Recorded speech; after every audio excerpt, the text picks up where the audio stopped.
Current affair MCQ આજના Bharat America વચ્ચે વેપાર ચર્ચા ક્યારે શરૂ થઈ? 20 એપ્રિલ. ભારત અમેરિકા વેપાર ચર્ચા કેટલા દિવસ ચાલશે? 3 દિવસ. ભારત તરફથી વેપાર ચર્ચાનું નેતૃત્વ કોણ કરે છે? દર્પણ જૈન. તો મિત્રો કોમેન્ટમાં જણાવો કે દર્પણ જૈન ને કયો હોદ્દો છે?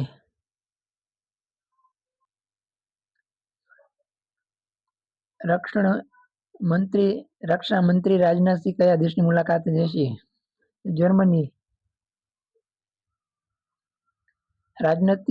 રાજનાથ સિંહ વિદેશ યાત્રા કેટલા દિવસની છે? 3 દિવસની. 2024માં મોન્સૂન કેટલા ટકા રહેવાની આગાહી છે? 92%.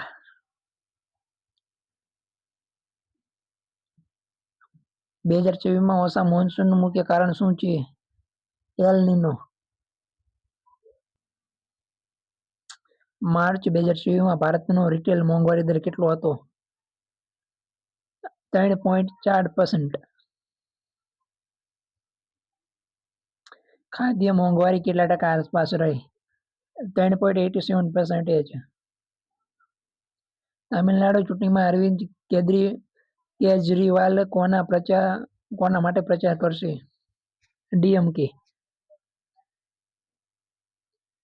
ડીએમકેના નેતા કોણ છે? એમ.કે. સ્ટાલિન.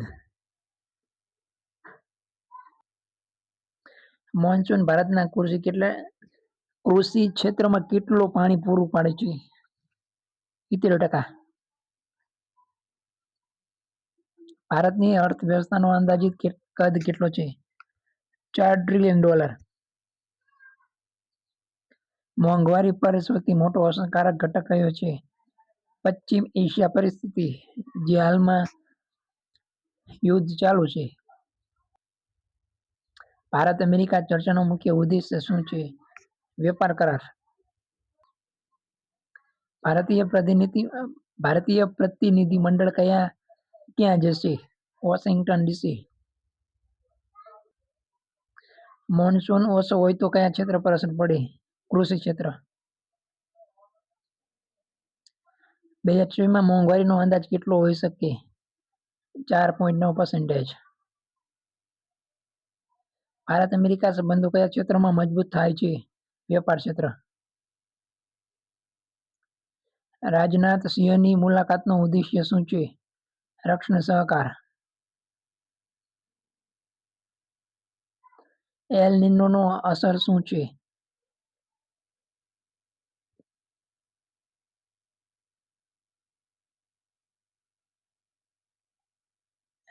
તો મિત્રો આ પ્રશ્નનો જવાબ તમે કોમેન્ટ બોક્સમાં કોમેન્ટ કરીને કહેજો. ભારતનો જીડીપી વૃદ્ધિ દર અંદાજે કેટલો છે? 6.7%. ખાદ્ય વસ્તુઓમાં કઈ વસ્તુ મોંઘી થવાની શક્યતા છે? ઉપયોગ બધા. કારણ કે મિત્રો મિડલ ઈસ્ટ કન્ટ્રીમાં યુદ્ધ ચાલુ છે, જે પેટ્રોલિયમ પદાર્થ, ક્રૂડ ઓઇલ, તેની આવશ્યકતા બધા દેશમાં તેની જીડીપી નક્કી કરે છે. તો તે ઓછું હોય એટલે આવડ જવડમાં બધામાં ભાવમાં વૃદ્ધિ થાય, એટલે બધી વસ્તુ પછી મોંઘુ થતી જાય. ભારતના વેપાર પ્રતિનિધિ મંડળમાં કોણ સામેલ છે? બંને. કસ્ટમ વિભાગ અને વિદેશ મંત્રાલય. મોંઘવારીનો મુખ્ય માપદંડ શું છે? તો CPI. આરબીઆઈ શું કરે છે? વ્યાજ દર નિયંત્રિત કરે. IOD નો અર્થ શું છે? Indian ocean dipole. મોંઘવારી વધે તો શું થાય? ખરીદી શક્તિ ઘટે. એટલે ઇકોનોમીમાં પૈસાનો ફ્લો યાની કે મની ફ્લો સ્ટોપ થઈ જાય, એટલે ઇકોનોમી ડાઉન થઈ જાય, ઘટતી જાય. ભારતના રક્ષણ મંત્રી કોણ છે?